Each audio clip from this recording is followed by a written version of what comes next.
assim como os amados, fazendo a obra do Senhor.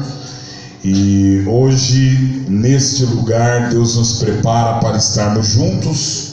Eu quero também agradecer a vida do vosso pastor, que é o meu xará, né? Glória a Deus. E eu confesso aos irmãos que eu não me lembro de ter pregado em nenhuma igreja cujo pastor chamava-se Misael. Então essa noite para mim é uma noite marcante, né? É a primeira vez que eu vou ministrar a palavra do Senhor tendo como o pastor da igreja um xará meu, só que o dele é com Z, né? O meu é com S. Mas como diz aí a matemática, né, que a ordem dos fatores não altera o produto, né? Então é tudo a mesma coisa, né? Quem é igual a Deus? Esse é o significado do nosso nome, glória a Deus. E eu tenho esse nome, amados, devido a uma grande amizade que meu pai teve no seu período de juventude, né, em São Paulo. Um amigo dele chamava-se Misael, e esse Misael mudou-se para o Paraná, e meu pai, quando nasceu o terceiro filho dele, que sou eu, caçula, então ele resolveu fazer uma homenagem a um amigo dele. E muitos anos depois, agora com o advento das redes sociais, meu pai reencontrou esse amigo dele nas redes sociais, não é? E para a glória de Deus, este amigo dele também é pastor, né? Lá no Paraná.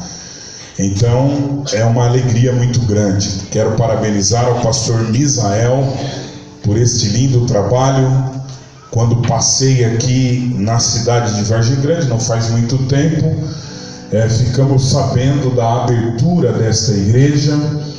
E muito nos alegramos, amém? Porque, na verdade, quando nós que somos pastores, um pastor, para que ele seja feliz e tenha um ministério frutífero, ele não pode ter no seu coração nenhum tipo de competição.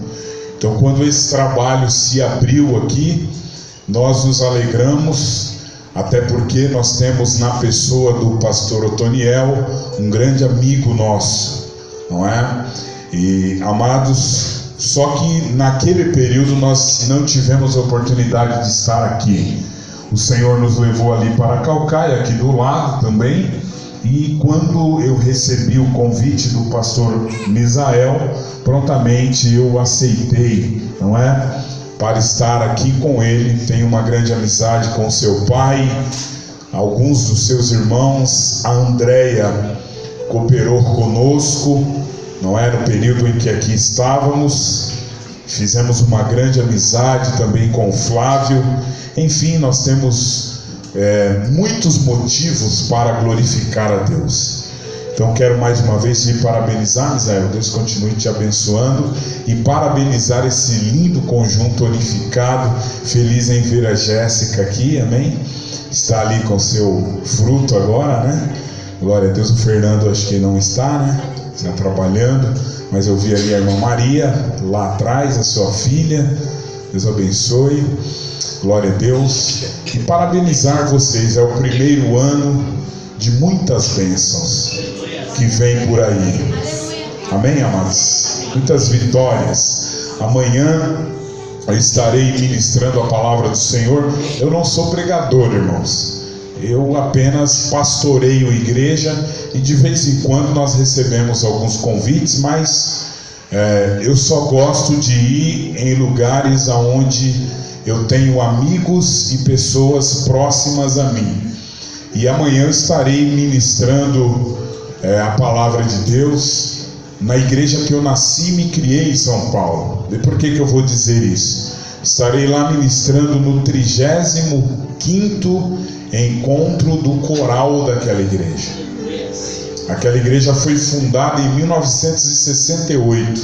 Eu não era nascido, mas o meu pai já congregava lá. Meu pai foi um dos primeiros membros daquela igreja, né? Um dos fundadores daquela igreja. E ali eu nasci, me criei. Nasci no ano de 75. me criei ali juntamente com os meus irmãos. Ali naquela igreja meu pai foi pastor ali por quase 10 anos. E depois saímos, não é, pelo campo com ele e viemos parar aqui em Cotia. E amanhã estarei retornando lá. Eles me convidaram para eu trazer uma palavra no 35º aniversário do coral. E eu quero dizer para os irmãos que os irmãos também vão chegar no 35º, amém, amados? Só não vai chegar se Jesus voltar antes, que é a esperança da igreja. Mas se ele não voltar, essa igreja permanecerá firme e forte, fincando as suas raízes nesta cidade, glória a Deus. E daqui a 35 anos, pode ser que muitos não estejam aqui, mas a igreja do Senhor permanece e permanecerá de pé para a glória de Deus. Às vezes o início de um trabalho é muito difícil. Tenho certeza que o meu companheiro, o pastor Misael, tem passado momentos difíceis, mas tudo que o irmão está vendo hoje aqui diante de você já é fruto do trabalho, e já é Deus dizendo: eu tenho mais pessoas, eu tenho mais vidas, eu tenho mais milagres para fazer no meio da minha igreja, no meio do meu povo. É apenas o primeiro ano de uma história muito linda e muito rica que Deus vai trazer sobre a vida desta igreja. Bendito é o nome do Senhor para sempre. E quando os irmãos estiverem orando, ore por mim. Estou em Calcaia do Alto agora. Assumimos ali o setor há 6 meses atrás. Trabalhei 2 anos aqui em Vargem Grande. Estamos ali trabalhando para a glória de Deus. Os irmãos orem por mim em nome de Jesus. O texto escolhido pelo coral unificado é um texto maravilhoso, não é? Que está no Evangelho de Mateus. Eu queria que a igreja abrisse a sua Bíblia comigo, glória a Jesus, no Evangelho de Mateus, no capítulo 16, bendito é o nome do Senhor para sempre, versículo de número 15, Mateus 16, versículo de número 15, eu quero ler primeiramente o tema escolhido pelos amados, na direção do Espírito Santo. Depois nós leremos um outro texto que está no Evangelho de Lucas. Diz assim: disse-lhes ele: e vós, quem dizeis que eu sou? Amém. Glória a Deus. No Evangelho de Lucas, no capítulo de número 4, versículo de número 14, diz assim: então, pela virtude do Espírito, voltou Jesus para Galileia, e a sua fama correu por todas as terras em derredor, e ensinava nas sinagogas, e por todos era louvado. E chegando a Nazaré, onde fora criado, entrou num dia de sábado, segundo o seu costume, na sinagoga, e levantou-se para ler. E foi-lhe dado o livro do profeta Isaías. E quando abriu o livro, achou o lugar em que estava escrito: o Espírito do Senhor é sobre mim, pois que me ungiu para evangelizar os pobres, enviou-me a curar os quebrantados de coração, a apregoar liberdade aos cativos, a dar vista aos cegos e pôr em liberdade os oprimidos, a anunciar o ano aceitável do Senhor. E cerrando o livro, tornou a dá-lo ao ministro, e assentou-se, e os olhos de todos na sinagoga estavam fitos nele. Quantos podem dizer amém? Amém. Glória a Jesus. O texto escolhido pelos amados irmãos É um texto muito importante, um texto rico, um texto profundo. O Senhor Jesus estava em pleno desenvolvimento do seu ministério terreno, e em um dado momento, Jesus, ele vai com os seus discípulos, diz a palavra, que Jesus, chegando às partes de Cesareia de Filipe, interrogou os seus discípulos dizendo: quem dizem os homens ser o Filho do Homem? Então, em um dado período, em um dado momento do ministério terreno de Jesus, ele vê a necessidade de fazer uma avaliação dos discípulos, daqueles que caminhavam com ele, daqueles a quem ele estava os ensinando para que continuassem o seu ministério terreno. Jesus vê a necessidade, amados irmãos, de ver naqueles homens qual era a consciência que eles tinham dele próprio. É interessante esse texto porque eles estão caminhando com Jesus, eles foram chamados por Jesus, eles foram escolhidos de uma forma muito especial por Jesus, e Jesus os tirou de muitas profissões. Uns eram pescadores, outros cobradores de impostos, pessoas de vários ofícios na época em que viviam, e Jesus então os tirou para fazer desses homens pescadores de homens.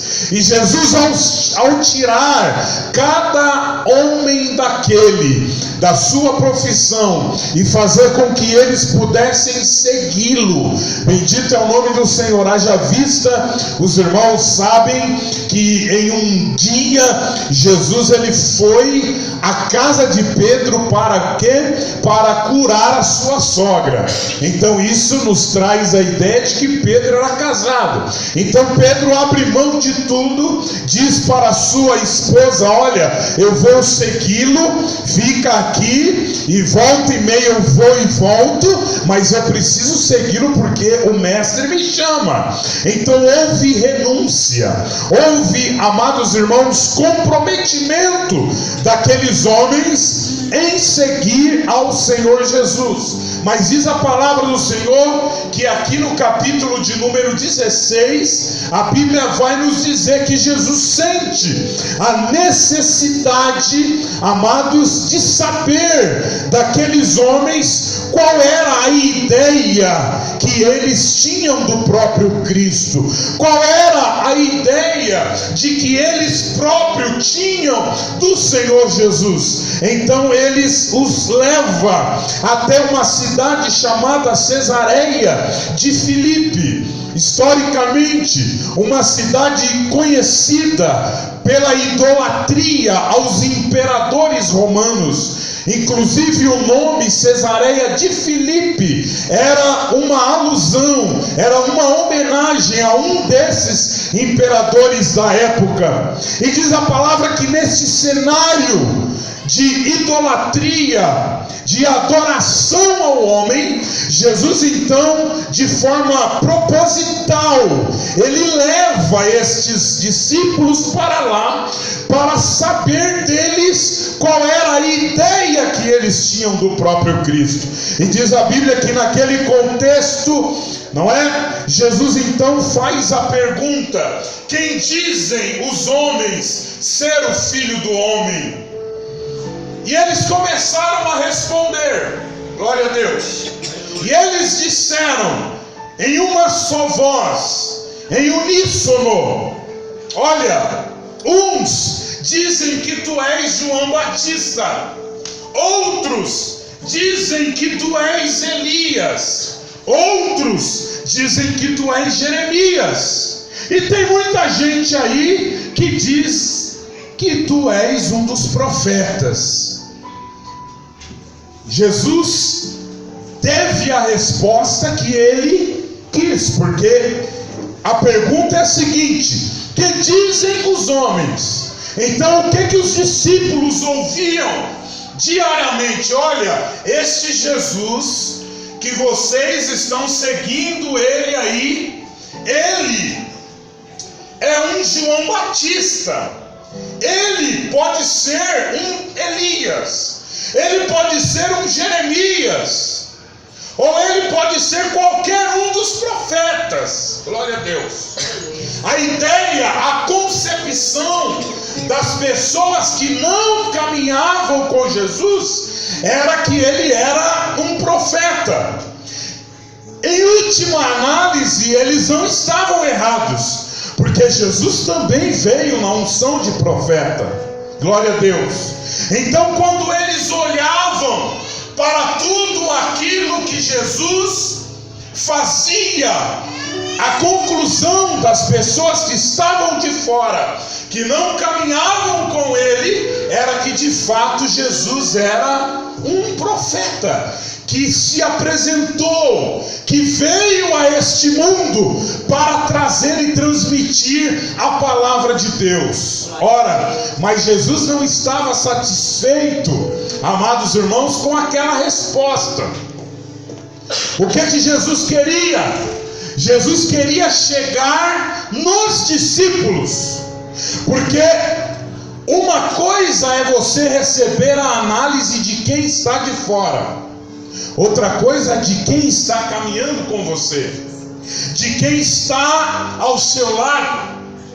Assim como nós caminhamos com Jesus, uma coisa, amados irmãos, são as pessoas que estão de fora e que não congregam, não estão conosco, não servem ao mesmo Deus que nós servimos. Uma coisa é a concepção que elas têm de Deus, outra coisa é a minha concepção, outra coisa é a sua concepção.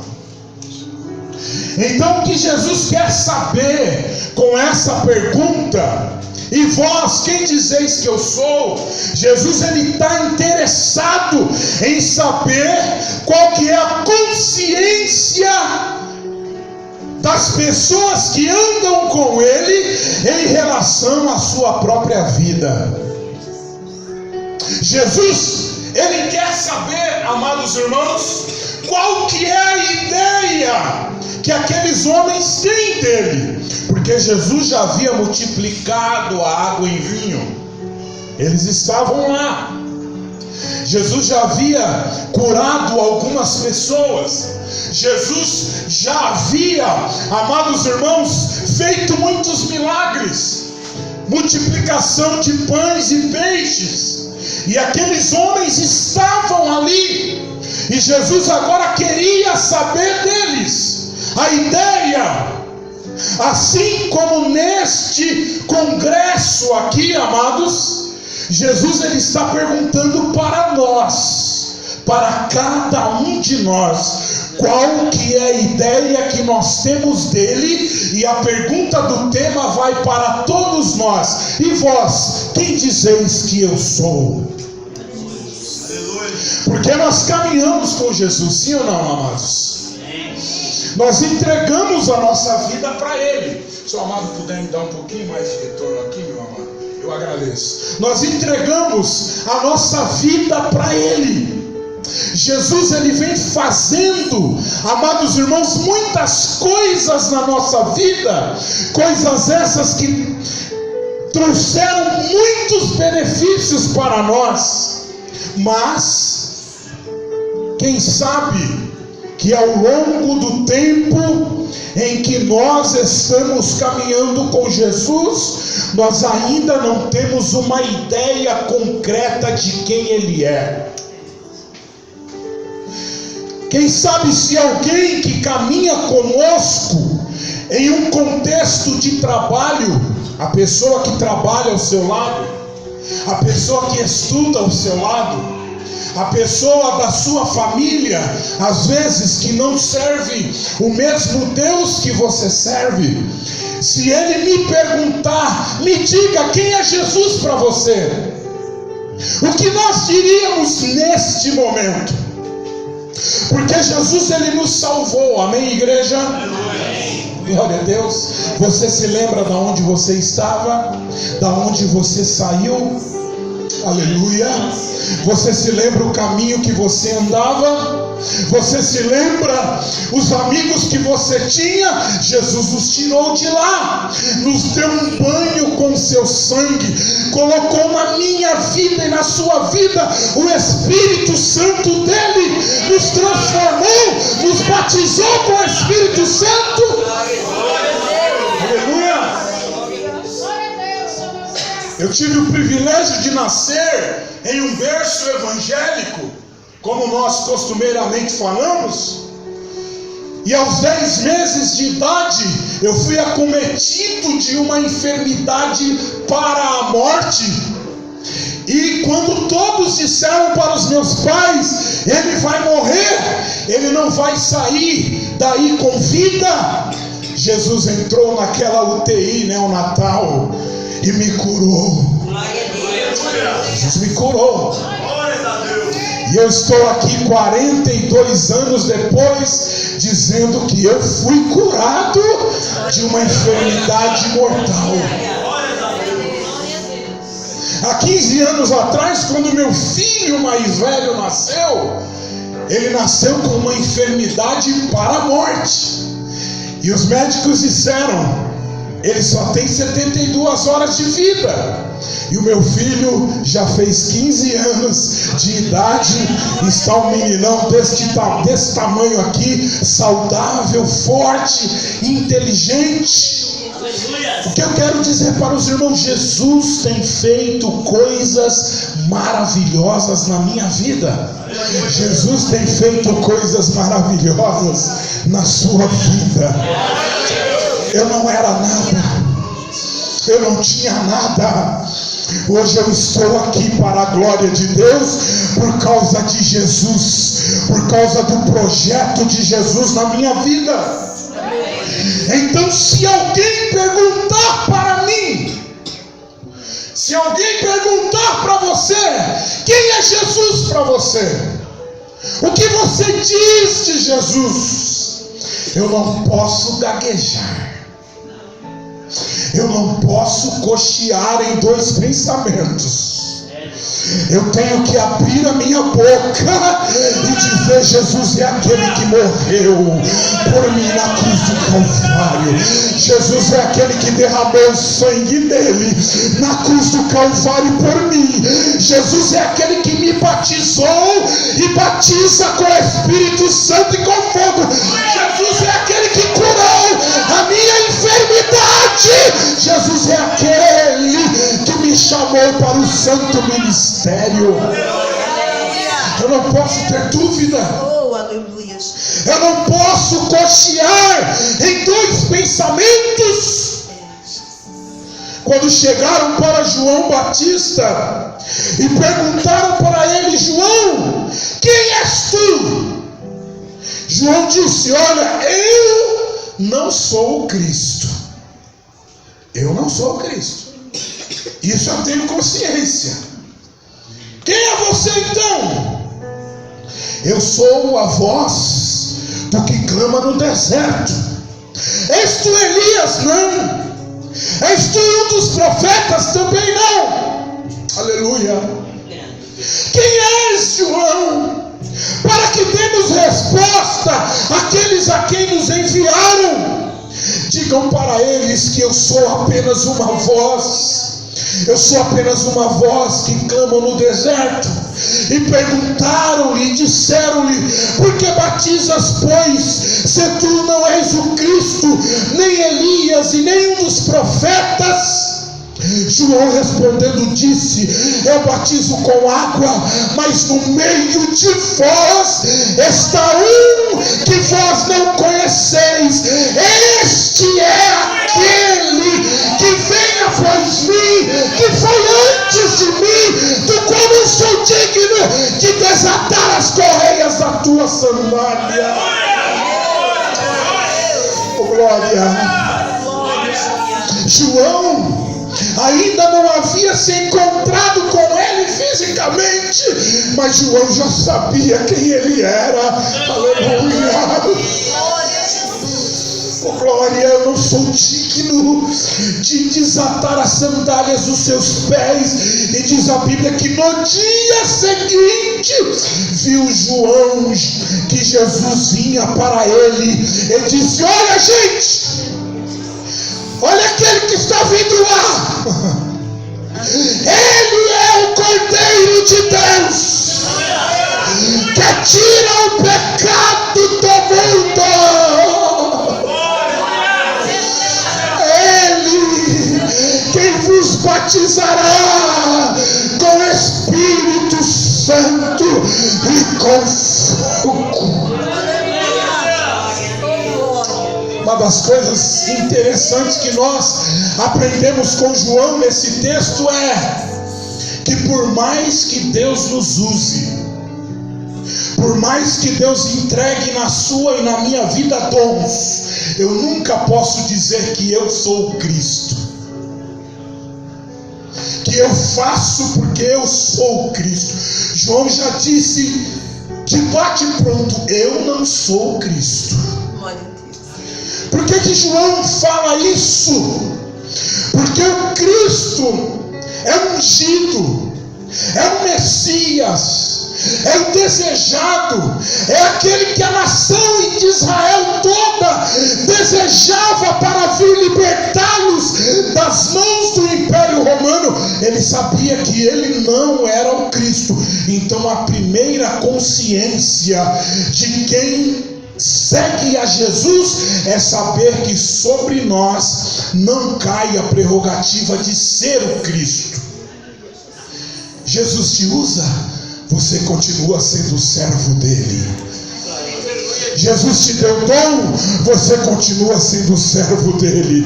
Jesus está te usando em alguma área da vida, levante a sua mão nesta noite e diga: Jesus, eu continuo sendo teu servo. Nós não podemos perder essa ideia de vista, porque tem gente que ele recebe um donzinho assim de Deus, ele já diz o seguinte: eu não vou congregar mais com o pastor Misael não, porque Jesus me deu um dom aí, então eu tenho que sair por aí. Peraí, calma aí, o dom não é para você, não é para eu sair por aí como ovelha que não tem pastor, fazendo tudo aquilo que vem na sua mente. O dom que Deus te deu é para que você seja uma bênção aqui, porque dom espiritual é para adornar a igreja. A um Deus dá o dom da sabedoria, a outro Deus dá o dom da ciência, a outro Deus dá o dom da profecia, a outro Deus dá o dom de variedades de línguas, e aí a igreja vai sendo adornada, a igreja vai sendo edificada, de maneira que um sobe aqui, Deus dá ao pastor a palavra da sabedoria, bendito é o nome do Senhor, e esta palavra edifica a igreja. Deus pode usar qualquer um aqui nesta noite no dom da profecia, na variedade de línguas, na interpretação, no dom de cura, no dom de operação de maravilhas.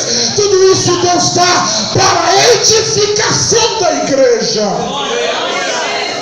Mas aí alguém chega para você e pergunta: quem é você? Quem é você? Até ontem você não falava assim, você não agia assim, você não era tão usado assim. Aí você vai dizer que nem disse João: eu só sou uma voz.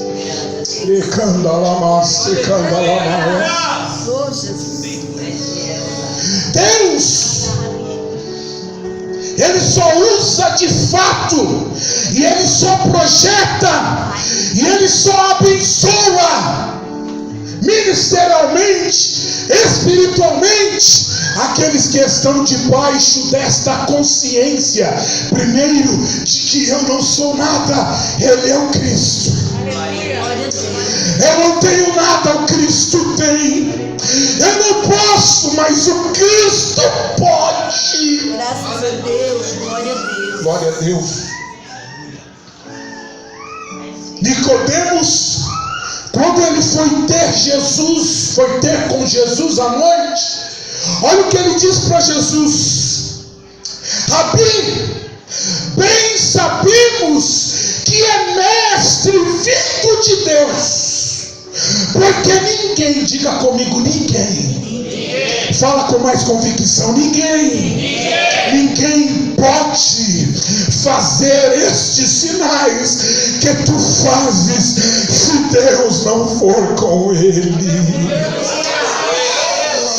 Glória. Deixa eu te dizer nessa noite, o sinal não é meu, o sinal não é seu, o sinal é dele, a glória é dele, o poder é dele, a operação é dele.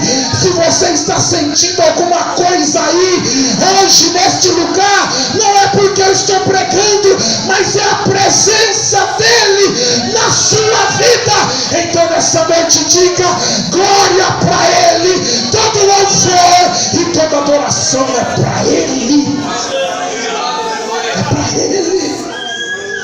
Glória a Deus. Aleluia. Glória. Ninguém pode fazer.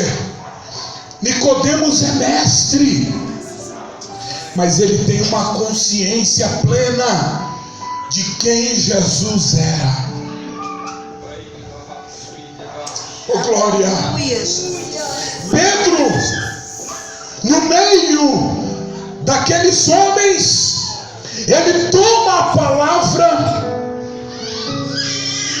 porque Jesus está falando com eles. A pergunta é feita para todos eles: e vós? Jesus queria saber a consciência de todos. Jesus queria saber o nível de conhecimento de todos. Porque nós não podemos, irmãos, passar 30, 40 anos aqui dentro e termos dúvida de quem Deus é. Vivermos, não é? Sem base e sem estrutura espiritual. Glória a Deus.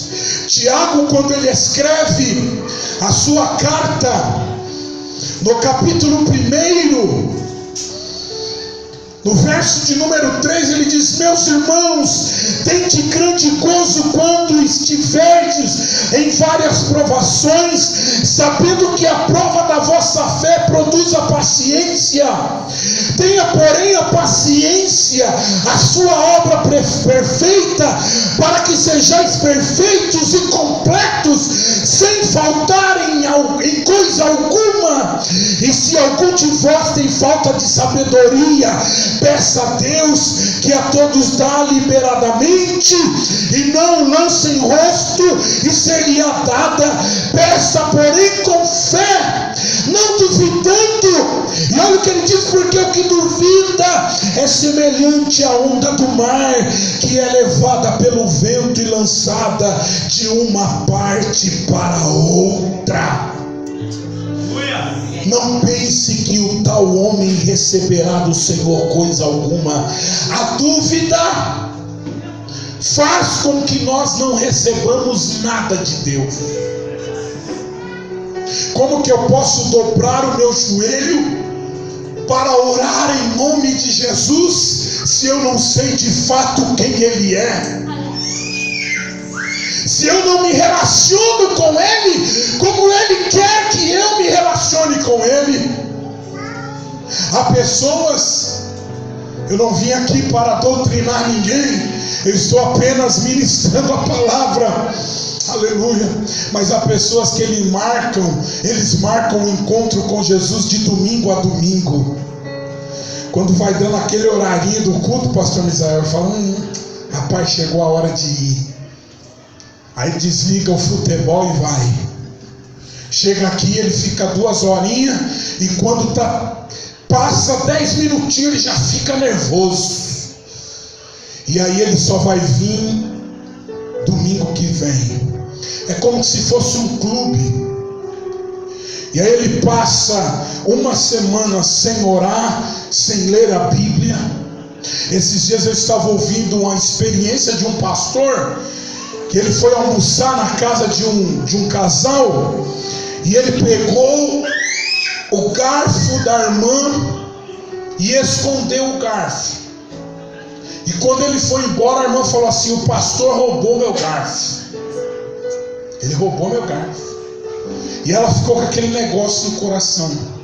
3 meses depois, ela chamou o pastor de novo para comer na casa dela e disse: hoje eu vou desmascarar ele e vou dizer para ele: pastor, o senhor levou meu garfo embora. E aí todos sentados à mesa, e aí quando o pastor terminou de fazer a oração, que ele foi falar, que ele foi se alimentar, aí a irmã falou: pastor, eu queria perguntar um negócio para o senhor. O que foi? O senhor roubou o meu garfo? A última vez que o senhor veio comer aqui, o senhor roubou meu garfo, porque meu garfo sumiu.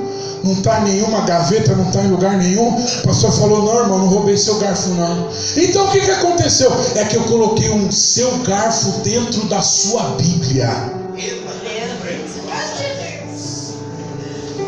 Porque me falaram que a irmã fala demais, mas não ora. Que a irmã fala demais, mas não lê a palavra. Então eu falei: eu queria saber disso. Fui lá e coloquei o garfo dentro da sua Bíblia. E 3 meses depois, eu estou descobrindo que de fato a irmã não lê a palavra, a irmã não busca a Deus, a irmã não sabe quem é o Deus que você serve. Aquele que duvida, diz aqui Tiago. E quem era Tiago, irmãos? Esse Tiago aqui é meio irmão de Jesus. E a Bíblia fala que durante todo o período ministerial de Jesus, os irmãos dele não creram nele. Eles não acreditavam. É por isso que eu li, glória a Deus, aqui em Lucas, no capítulo de número 4, porque a Bíblia fala que ele voltou a Nazaré, aonde fora criado. Que coisa linda isso aqui, irmãos. Porque o que acontece? Jesus está voltando para o lugar aonde ele foi criado, aonde ele brincou, na carpintaria do pai dele. E ele está voltando agora na condição de Messias, de ungido de Deus. E alguém começou a dizer: mas aquele ali não é o Jesus lá, o filho do Zé?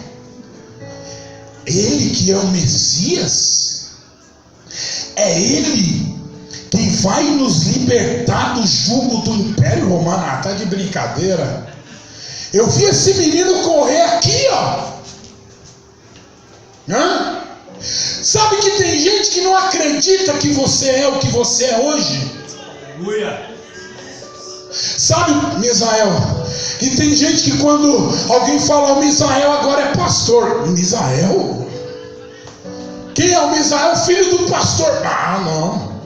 Amanhã eu vou voltar na minha Nazaré de novo, lugar onde eu baguncei, aonde eu colava chiclete debaixo dos bancos da igreja, aonde eu bagunçava com a molecada nos corredores da igreja. Só que hoje Deus me agraciou e eu virei um ministro do Evangelho. E não é a primeira vez que eu volto lá não. Eu já voltei algumas vezes. E quando eu volto lá, tem gente que fica com os olhão arregalados desse tamanho. Será que é ele mesmo? Será que é o Misael, aquele bagunceiro? Será que é ele mesmo?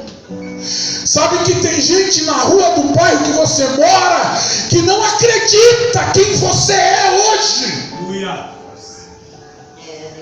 Porque Jesus é especialista, irmãos, em tirar a gente da maconha, da cocaína, da prostituição, aleluia, recuperar o nosso nome, aleluia, nos dar dignidade de novo e fazer de você um verdadeiro adorador. Somente Jesus faz.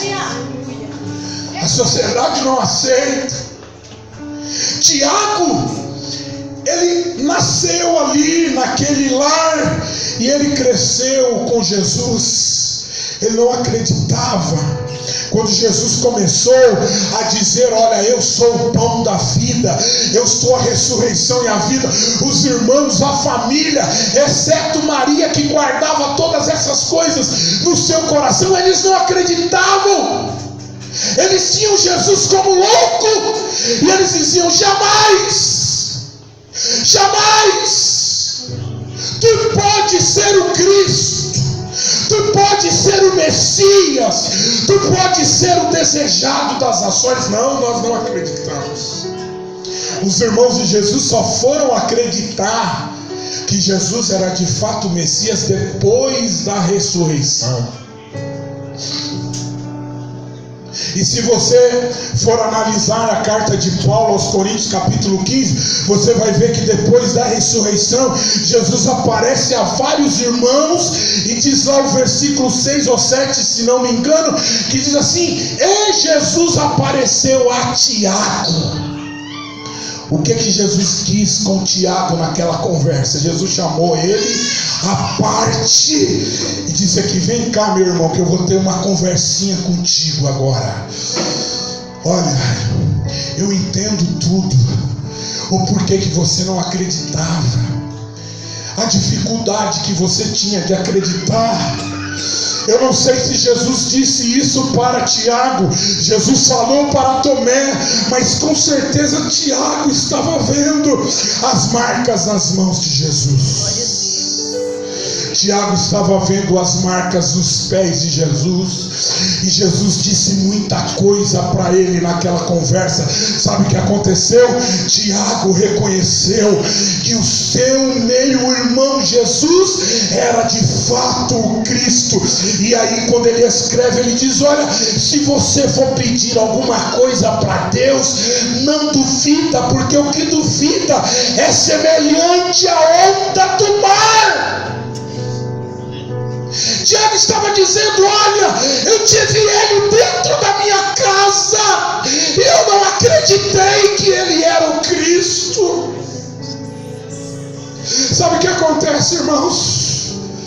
Jesus passeia no nosso meio, e muitas das vezes nós não acreditamos que Ele pode curar a sua depressão, que Ele pode curar a sua dor, que Ele pode curar a sua ferida. Mas eu quero dizer para você nesta noite: se você não tem consciência, tenha consciência hoje de que Jesus está aqui. Ele é a pedra que foi rejeitada, mas nesta noite Ele passeia no meio da congregação. Aleluia. Jesus volta para Nazaré. Aleluia. E alguém pode ter olhado e falado assim: mas esse aí, não consigo acreditar nele. Esse daí, o filho do Zezinho. Sabe que tem gente que gosta de desmerecer o que Deus faz na sua vida?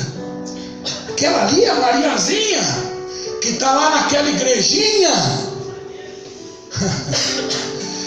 Eles podem falar o que quiserem. O importante é que Deus está fazendo na sua vida. Deus está fazendo alguma coisa na sua vida, meu amado? Está fazendo aí, jovens, irmãos da Nipo brasileira? Deus está fazendo alguma coisa na minha, na sua vida, amém? Não importa o que as pessoas estão dizendo lá fora, o importante é você saber quem você era e quem você é hoje, e que todas as promessas de Deus estão se cumprindo. Aleluia! Jesus está voltando, e alguém não acredita nele. Mas diz a Bíblia que dentro da sinagoga, ele senta-se na cadeira do meio, e foi-lhe dado o livro do profeta Isaías. E repita comigo: e quando abriu o livro, ele abriu, caiu. Ou seja, quando ele abriu, não é no sentido nosso aqui de abrir. Jesus abriu o rolo. Quando ele abriu o rolo, que ele olha está no profeta Isaías. Então ele começa a ler: o Espírito do Senhor é sobre mim, pois que me ungiu para evangelizar os pobres e enviou-me a curar os quebrantados de coração. Ele está no meio dos seus irmãos. E quem sabe naquela sinagoga tinha alguém ali que não acreditava que ele era o Messias, que ele era ungido. Mas quando ele abre as Escrituras, aleluia, ele começa a ler que o Espírito de Deus havia ungido ele e feito dele o Messias, o Cristo, que Pedro diz: tu és o Messias, tu és o Cristo, tu és o Filho do Deus vivo. A consciência, eu não posso ir mais além por causa do horário, mas a consciência que eu tenho de Jesus, ela tem que ser manifestada ao mundo. Nós vivemos um período, o Congresso é unificado, em que a nossa juventude, ela não pode, aqui na igreja, cantar louvores a Deus, e lá fora, as suas redes sociais, não denunciarem que você é um verdadeiro cristão. Hoje eu estava caminhando no bairro, resolvendo algumas coisas, e me deparei com um jovem adolescente da nossa igreja, de mão dada com uma moça. Quando ele me viu, ele ficou amarelo. Acho que ele pensou dentro dele: a casa caiu. E caiu mesmo. E aí eu nem olhei para ele. Já perguntei para a menina: qual é o seu nome? Ela é fulaninha de tal. Você é crente? Eu ia na Universal. Qual que é o nome do seu pastor? Ah, não sei. Aí eu olhei para o rapaz e falei: Micael, eu preciso conversar com você, você sabe disso. Não, pastor, essa semana a gente senta, conversa, tá? Filho de presbítero, filho de mulher de círculo de oração, minha ovelha. E aí eu comecei a me questionar: Senhor, será que eu estou agindo de forma errada? Será que eu estou falando